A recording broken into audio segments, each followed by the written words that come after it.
either one of these any good? Wow, this is a good movie. It's pretty good. Yeah, well, the director from yesterday doesn't think so. It stinks. You sorry?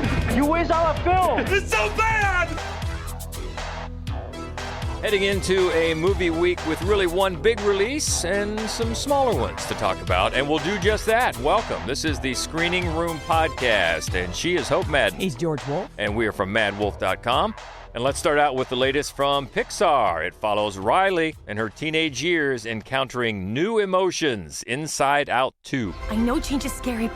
Let's do this. Hey, Riley! But we need new friends or we'll be totally alone in high school. Out with the old, in with the new. Riley's life requires more sophisticated emotions than all of you. Hey, you can't just bottle us up. We are suppressed emotions! Let Operation New Riley begin. You aren't packed yet? I'm the worst!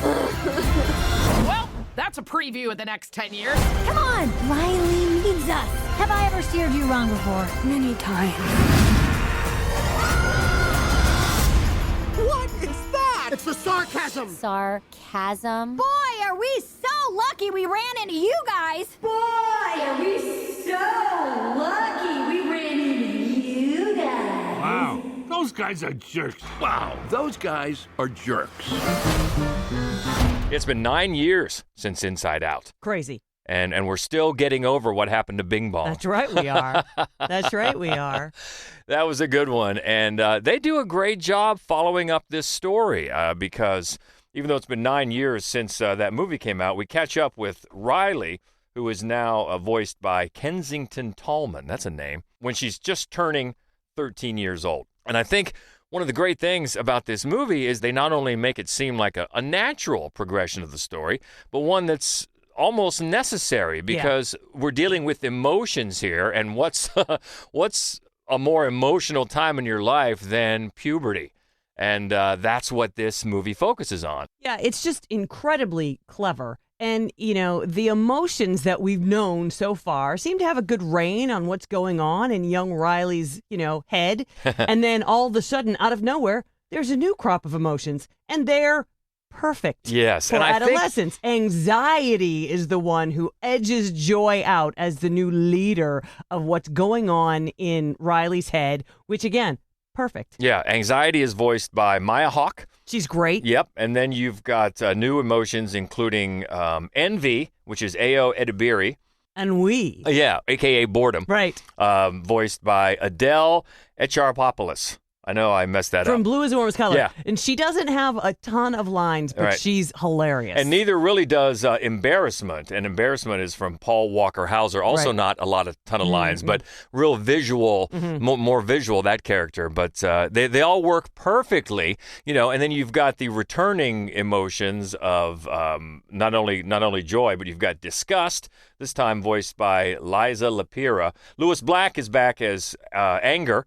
Phyllis Smith is back as sadness, and then taking over fear is Tony Hale takes over for Bill Hader. So, and of course, did we say Amy Poehler? Because she's Joy again and is wonderful. Yeah, she's wonderful as Joy, who was sort of in charge until Anxiety came along. And then it's almost like, there's a new sheriff in town because Anxiety keeps saying that she wants to take Riley away from who she is to who she needs to be. Right. That's her goal because Riley, as she turns 13, and pretty much puberty hits like overnight. Yes. And the alarm goes off in the middle of the night and all these emotions get up. What's going on? Oh my God, it's puberty.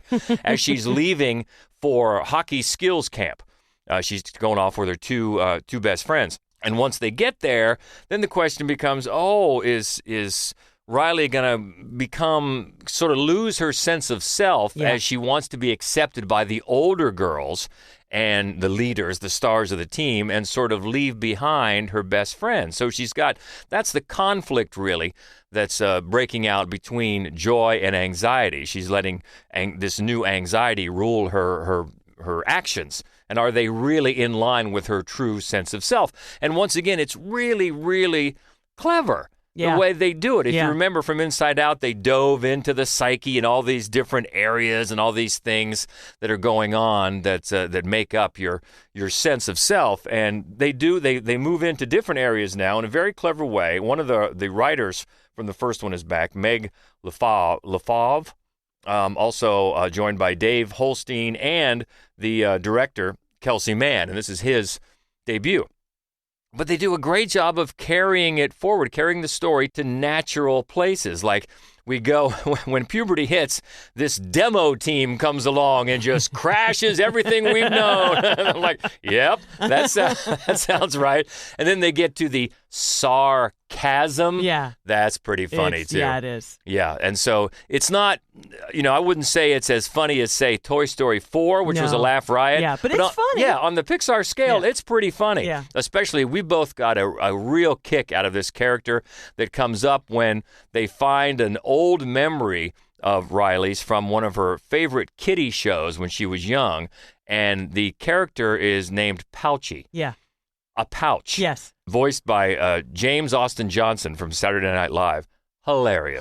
We were laughing a lot. And you're saying, it's a pouch. Why is it funny? It's funny. It's funny. It is funny. But yeah, the whole movie gets some good laughs out of these things and out of the real creative, clever ways that they dive into different areas now that are coming up to make her personality as it changes as a 13-year-old. And the voices of her parents are back as well. Diane Lane is her mom, and her dad is voiced by Kyle MacLachlan, which is funny. We were just talking about this. I just stumbled across this fan theory that there's a fan theory out there that the dad, Riley's dad in this movie, is Andy's dad from the Toy Story universe. And the more, I didn't spend a whole lot of time, but I looked at, okay, I can kind of see where they're going there. Right. So, you can think about that. But this is about Riley and about her trying to, manage all these different emotions. Anxiety, number one. Oh, yeah. To keep her sense of self and her belief that she is a quote-unquote good person. Mm-hmm. And I think it's really relatable for everybody. Oh, yeah. I think it is unnerving almost how authentic everything is, like how much it makes you feel. And there are times, she makes a bad decision at one point and she's just about to get caught. And I heard like kids going, no. Yeah. But it's funny because it was exactly the spot where I was feeling the most anxious, like, oh God, what are you doing? And it's just, it's incredibly relatable. It's very relatable for the parents because it's empathetic to what these kids are going through. And of course, as parents, we all remember that. Oh, yeah. And then if you're a 13-year-old or around that time of your life and you're seeing it up there, like, this is tough to balance all these things. And I think people can really, on both sides, both sides of the generational divide, can really find something to relate with it. And even it shows, a couple of times, it shows inside the adult's mind, and they have anxiety too. Yes. And that's very good for kids to see. Yeah, that's one of the things that made the first movie so great that I think really carries through this one is that it's accepting and forgiving of these emotions that maybe we don't think we like very much, but acknowledges there is a place for sadness. Yeah. There is a place for anxiety. You just got to keep it in check. Yeah. And no, they're not dealing with horniness as an emotion quite yet. No. Maybe that's the next time. But although remember, there is a pretty funny Mount Rushmore. Yeah, there is. But it occurred to me that maybe, it has been 9 years now, but, maybe we'll turn this into a Disney-fied sort of Up series and not the Pixar Up, but, the documentaries that caught up with people every 7 years.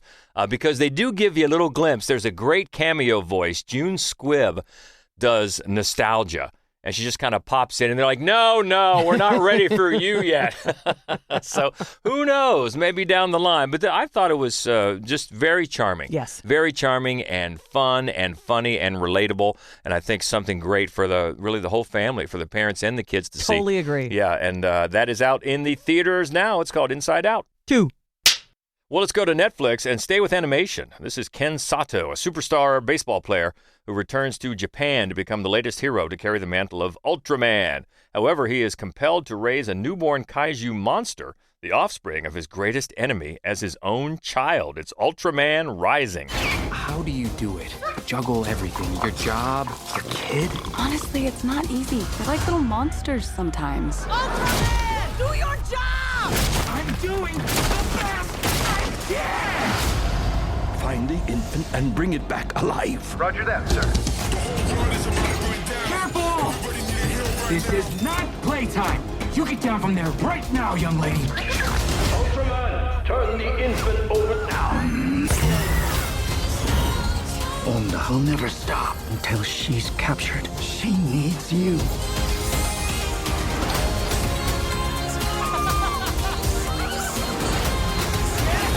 Attack! No matter what happens, no matter the stakes, Ultraman will be there. We're gonna do this together. Ta-da! Ultraman, the ultimate babysitter. This is a fun one. Very colorful, really sweet, maybe a little younger than Inside Out 2 for an audience, but still a great movie. Yeah, if your kids are into the Superman or the superhero stuff, this is really, really good, but it does aim just a little bit younger. But yeah, I found it completely charming. Really, really good in really most areas. I mean, the animation is very good. It comes from co-directors Shannon Tyndall and John Aoshima. And Shannon Tyndall was also a co-writer with Mark Hames. And some of those were involved in great movies like Kubo and the Two Strings. Yeah. So good. So good. It's not quite as beautifully drawn as that. That was something else.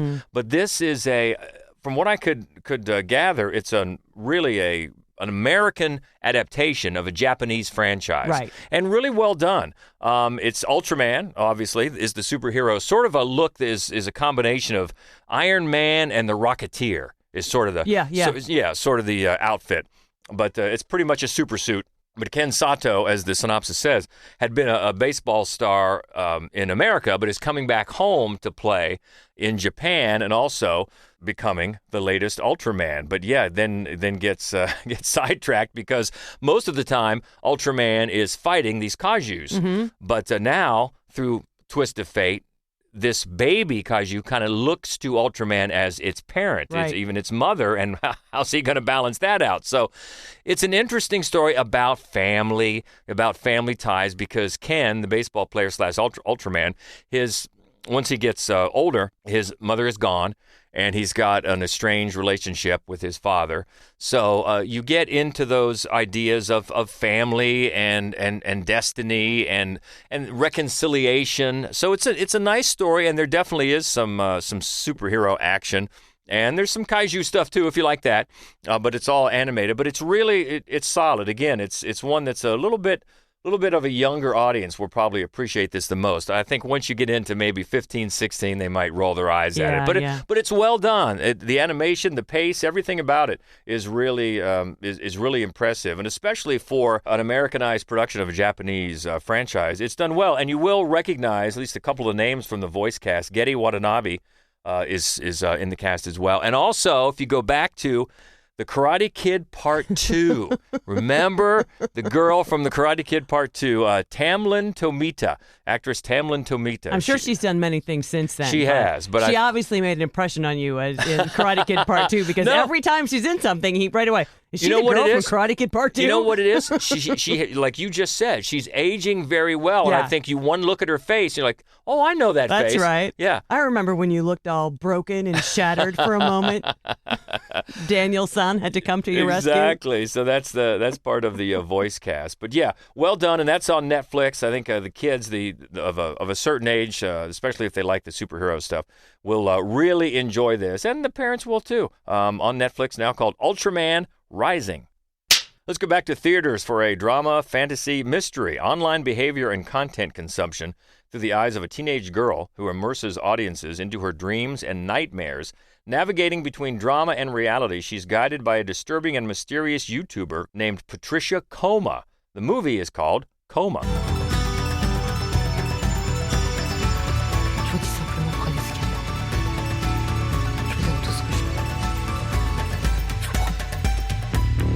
So this filmmaker just earlier this year put out a fantastic and weird movie called The Beast that I very much enjoyed. And it's fascinating to me that now here's the second one. And they both of the films really kind of defy easy summarization. Yeah, that is definitely the case here. Yeah, the writer-director is Bertrand Bonello, and he casts his own daughter, Louise Lebec, as a nameless character. The character is just called l'adolescent. That's a bad French type of English pronunciation. But yeah, she's a young girl dealing with lockdown, dealing with quarantine and trying to get through it. And she FaceTimes with her friends, and she really is caught up in this YouTube channel by this woman named Patricia Coma, who just sort of seductively tries to tell her viewers how to make their life better. And the weird goal she keeps referring to is to achieve a state of what she calls limbo, where basically you don't have to make choices anymore. They're made for you. And they use this game, this little handheld game that they call the Revelator. It's basically, remember that game Simon, I think it was, where they do a series of colors. And, For sure, and you have to, it's the same thing. And they get to a point, they keep coming back to that game where eventually whatever code, whatever sequence they put in is correct. It just doesn't matter. And they keep aiming toward this state of limbo where you don't even have to worry about ever making choices. And it's fascinating because there's been an understandable glut of, lockdown-themed movies since lockdown. Sure. You're going to comment on that artistically. And boy, this one is a different animal indeed. I mean, Bonello uses all sorts of different, and there's animation, there's straight animation, there's almost like figure animation using these Barbie dolls, stop action sort of stuff. And it almost seems to be commenting to in the future because, I don't think we're truly going to know the effects of lockdown, especially on people of this age. Exactly. Yes. For years to come. Yeah.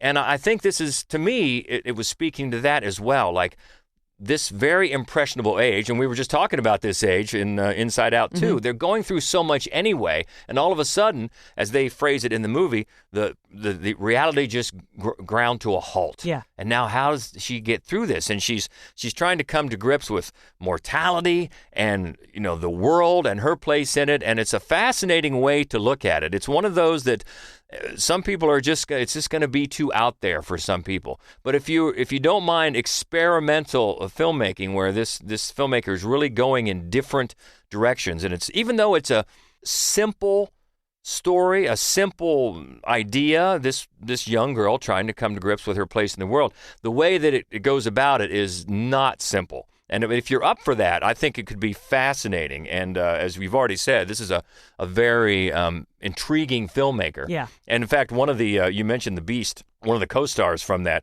Julia Farre, plays Patricia Coma, the YouTuber. And she's very good as well. And his daughter, Louise Lebec, is very good. And it's one of those that it's just hypnotic. Yeah. Sort of creates its own hypnotic reality as it deals with something that, again, I think people will be talking about obviously for years as we try to come to grips with how this affected people, especially our young people who went through it. So really impressed by that. That is called Coma, and it is in selected theaters now. Let's stay in theaters for a comedy drama. An American journalist, Ruth, who travels to Poland with her father, Edek, to visit his childhood places. But Edek, a Holocaust survivor, resists reliving his trauma and sabotages the trip, creating unintentionally funny situations. It's called Treasure. I'll show you the house. Dad, what's wrong? That teapot belonged to my mother. Dad, why do we have to leave? You know, Jews were murdered when they went back to their old houses. The teapot is yours, which means it's important. Clearly, you have none of the common sense. Leute! Ja, unglaublich. Ich dachte, wir sind ein Pferd. What is so funny? What is so funny? We used to be a family. Then it was just you and me. And now, it's just me. At Mom's funeral, you said Mom wouldn't want us to cry. We didn't cry. But you can cry if you want to. I don't know if it's Father's Day weekend, and that's why there are so many movies like Ultraman. We're going to talk soon about another one, Reverse the Curse, or if it's just I'm noticing it because it is Father's Day weekend, and maybe it's just a really common theme. But this is about, a woman trying to come to some understanding of her relationship with her father because it's the 1-year anniversary of her mother's death. And her parents were both Holocaust survivors. And she says at one point that, they never once talked about it. And that silence was deafening because for as long as she has existed, she knew something horrible happened to them. And that formed her personality. And it's a fascinating idea. And also I want to say that Stephen Fry is wonderful. He's just so good as her dad. Somebody who is, it just fills up a room, gets to know everybody, always looking on the bright side, and then never focusing on anything negative, like absolutely not. And I also think Lena Dunham plays Ruthie, his daughter, and she does a really good job as well of trying to humanize this character. But what comes down to is this woman took her dad who survived Auschwitz back to Auschwitz because she, the daughter, needs some sort of closure. I wanted to beat the shit out of it. And they took a train. Yeah, yes. And she can't figure out why her dad doesn't want to get on a train to Auschwitz. Like, what? Yeah. So, and I don't think that that's necessarily a bad thing, that one of your lead characters is that sort of, neurotic and selfish and self-absorbed because of their trauma and that's not necessarily a bad thing. The problem I have with this movie is that the film keeps siding with Ruthie instead of smacking Ruthie in the face with her selfishness. So that was really, and it doesn't, the resolutions are not what they ought to be because of that. Because just the fact of going there on a train, that alone on its face could be darkly comic. You could use that as some really, really cold black comedy. But then you said the way the movie sides with her and her view, that's where you have a problem. Yeah, because he does keep sort of sabotaging this, and it never really, and there are times where the movie does clever things to help the audience recognize how dire certain things are. Things that the Holocaust, this isn't exactly a Holocaust movie. It's really a movie about Poland, and it's about survivors. It's about how Poland evolved after World War II in sort of delicate ways, and I appreciated a lot of that. But the problem is that we're in her perspective, and she keeps seeing his attempts to sort of comedically thwart this trip as his being selfish, as opposed to her being sadistic in her need to pick his scabs. Yeah. We haven't even mentioned the co-writer and director Julia von Hines benefits from 2 really good lead performances. Very, very good. But stumbles a bit in finding the point of view to make it resonate and not be maddening. Yes. And that is Treasure, and that is in theaters now. How about a horror thriller? Okay, we'll stay in theaters. When Hannah, a professional gamer who suffers from acute agoraphobia, receives new equipment that enhances her game, she begins to wonder if it is reading her mind or controlling it. It's Latency. Hannah, you okay? Have you even slept? I don't know if other testers said anything about side effects or something. How did you get in? We've always been here. No more. I have to get out of here. Omnia, are you doing this? The Omnia will only do what you ask of it. You are doing this! You are controlling me! All I've had was the games. Game after game. Open the door and walk out. The Omnia is with you. Always. Touch me, baby, tainted love. There are a couple of really well executed ideas here. This is one of those rare films that makes there's really just 2 people in it, and really just one location. And a lot of times that can get a bit claustrophobic, but they make it work in their favor because she suffers from agoraphobia, and so you are supposed to, as a viewer, yearn for her to leave the confines of her apartment. Hannah's best friend is played by Alexis Wren, and she pops in. When she pops in, she's very upbeat. It's a nice like flash of color and personality. And because you notice her absence, I think that also really emphasizes the kind of dire situation of Hannah's life, right? Within the confines that she's put herself in. And then also her sort of hallucinations take on a weak video game, sort of pixelated, and that, you know, works also in the favor of this low budget movie. So they make a lot of that. Unfortunately, Sasha Luss as Hannah can't quite carry the whole movie, and it would be hard. She's in every single scene. She's in 90 minutes of screen time, and there's a big emotional arc. There's also a descent into madness, and then it's a lot to ask because there's a fairly lengthy chunk of time where she has to be compelling, even while all she's doing is silently working a video game with just her mind. Yeah, so it's a lot to ask, and she doesn't always deliver. And then also the whole agoraphobia. Agoraphobia is actually a fairly common trope in horror, but it's wildly misunderstood, and it clearly is in this as well, and that's too bad. So, it's kind of a mixed bag. It's got a lot going for it. It's got a lot of weaknesses as well. And this is writer-director James Croke. I believe it's his feature debut. I think has only done shorts up to now. But that is Latency in theaters now. Next one is from writer-director and star David Duchovny, adapting his own novel. It follows Ted, who moves in with his father, Marty, when he develops a fatal illness. To keep him happy and alive, Ted enlists Marty's grief counselor, Mariana, and friends to fake a Boston Red Sox winning streak. It's called Reverse the Curse. Boston is up over the Yankees. Marty! Remember my adopted daughter, Ted? I'm not adopted. I've looked back upon my life and thought that what I've done hasn't amounted to much. I see that I wasn't thinking about your mother, and you thinking about the Sox. Well, we deserve more from you.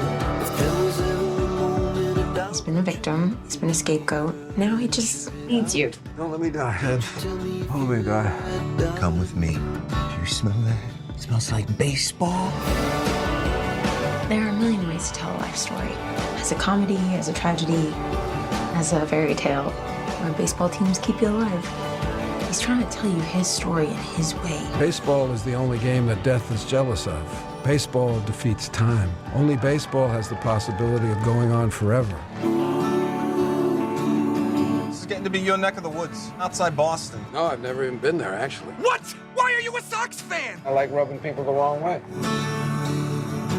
Yeah, I didn't know David Duchovny was a novelist. I didn't either. Apparently he is, and he's adapting his own book. Yeah, and it's this is another, as I said earlier, this is another one of those father-son reconciliation kind of films, and Duchovny plays Marty who's dying, and so here in his last however many weeks he has left, he reaches out to his estranged son, and they try to kind of get their relationship back on track. And Duchovny's character, Marty, he's funny. He's a really well-written character, and he's given himself some excellent lines. He's a lot of fun to be around. And sort of the complication in the movie, his son, played by Logan Marshall Green, has decided that his dad's health is connected with how well the Red Sox are doing. So he puts together this big way to keep his dad in the bubble, so he never knows how they're actually doing, and they can just pretend that they're doing well. And it leads to a lot of hijinks. But one of the things that it does, including a road trip to a Sox game, one of the things that it does well is that it never does what you expect it to do. So I appreciate that. There are moments, and it points that out to you. It's like, you think this is the moment where Marty dies. Nope. You think this is, there are a lot of moments like that, and I appreciate that. I thought the performances were great. I think it's clunky at times, it's overly sentimental at times, but on the whole, I think that it does a really nice job of developing this particular relationship, and it's often very funny. And co-stars include Stephanie Beatriz and also Pamela Adlon, voice of Bobby Hill on King of the Hill, and just is in theaters as the director of Babes. Yeah, she's in the supporting cast as well. So that is out now. It's on VOD and also in some select theaters. And it's called Reverse the Curse. And out on Prime Video this week is a movie about 3 generations of bull riders fighting to raise money to transfer the family's young daughter to a better cancer hospital.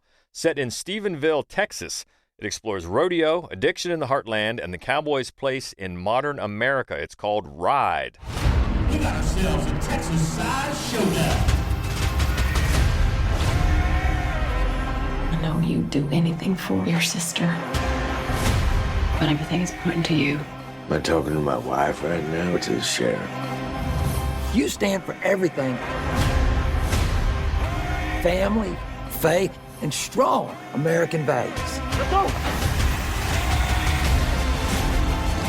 We're not perfect, but we're trying to do what's right no matter what it takes. No matter how hard you fight.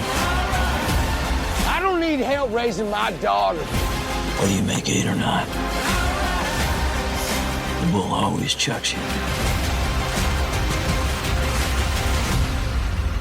Always. I am a bull. Rachel Willis reviewed this one for us. She loved it. C. Thomas Howell is really good as a patriarch who's making some shady decisions to try to raise some money and take care of his ailing daughter. Annabeth Gish is great as his ex-wife, who's also the town sheriff.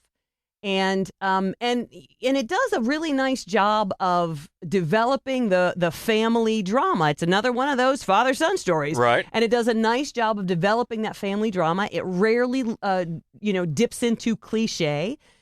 Just a very solid and engaging movie. Especially when, like the synopsis says, the cowboy's place in modern America. I think that can be fraught with cliche. Yes. And the fact that it stays away from them, that's another big plus. And it's from co-writer and director Jake Allen, who also co-stars. Mm-hmm. And again, that one is on Prime now, and you can check out Rachel's full review at madwolf.com, and she liked it. It's called Ride.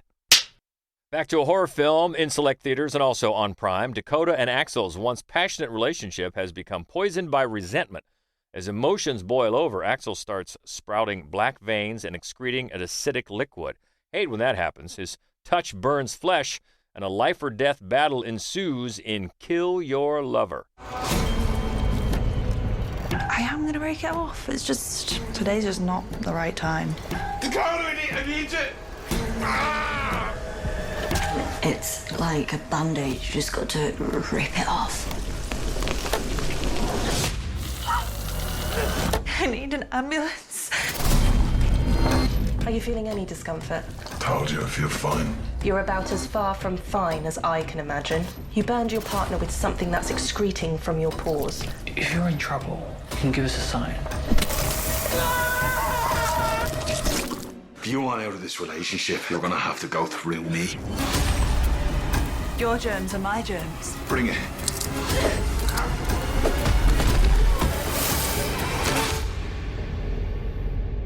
I tried to make this easy.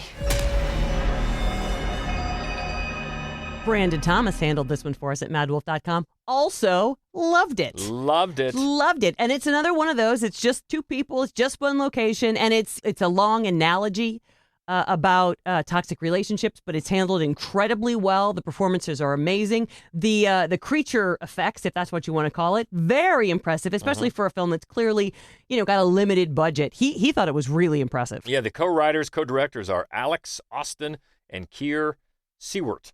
Kill Your Lover. Yeah, a good one. Brandon's full review is at madwolf.com, and that is out in select theaters and on Prime.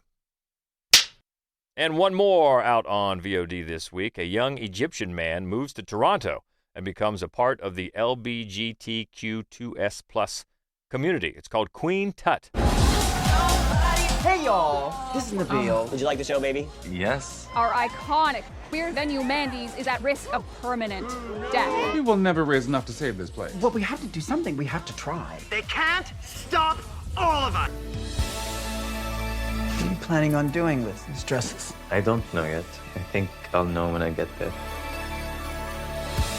What are you doing? Aligning yourself with these people. You don't even know them, Baba. You're kicking them out of their homes. Queers will not go silently. Mandy's is part of LGBT history, and I'll be damned if I'm going to stand by and let you eradicate us from the history books. Even if we lose, we're still family. And we'll always be family. My name is Queen Tut. This marks the very first written review from Eva Fraser. All right. Who is our intern this summer. She does a great job with this review. You should look it up at madwolf.com. And she really enjoyed this movie. It's one of those rare instances where religion is used in a way much more malleably than usually in a film, especially in a film that focuses on sort of queer culture. Yeah. So that you don't have to let dogma, fill you with shame. You can let faith be more open, and you can yourself then be more open. It's a sort of film about transformation. Performances are wonderful, and the details, the sort of tactile details of the film, she thought were really, really impressive. And so the director Reem Morsi, the writers Abdul Malik, Brian Mark, and Kaveh Mahebi for Queen Tut. And you can find Eva Fraser's full review, first one, at madwolf.com, but she liked it. Schlocketeer Daniel Baldwin on vacation this week. I guess we'll let him slide. So we'll look ahead to next week and one. Ooh, man, we've been looking forward to this one for a while. And out next week is The Bike Riders. We have been. You know what the other one we've been looking forward to, just on the trailer alone, Thelma. Yeah, more June Squibb. And one that we saw really last year, and it's fantastic animated movie that finally comes out in more wide release next week called Robot Dreams. Also, Benel and Adama. Queen Rising. Waiting for Dolly. Trigger Warning. The Exorcism. Cora Bora. And Chestnut. Okay. That's for next week. What about this week? Inside Out 2, the big one, but plenty of other ones to talk about, too, if you'd like to. We love to keep the conversation going. Easy to find us. As always, you can find us at Mad Wolf Columbus on Facebook, on Instagram, on Threads, also the main website, where you can get all of our written reviews and our horror movie-only podcast. We're set to record a brand new one tonight, by the way. That is correct. The Fright Club podcast. That's all for you there at madwolf.com. So keep in touch. Enjoy the movies, and we will talk next week. Have a great week. Happy Father's Day to all the dads. And until next week, she is Hope Madden. He's George Wolf. And this is the Screening Room Podcast. Happy anniversary, George. Happy anniversary.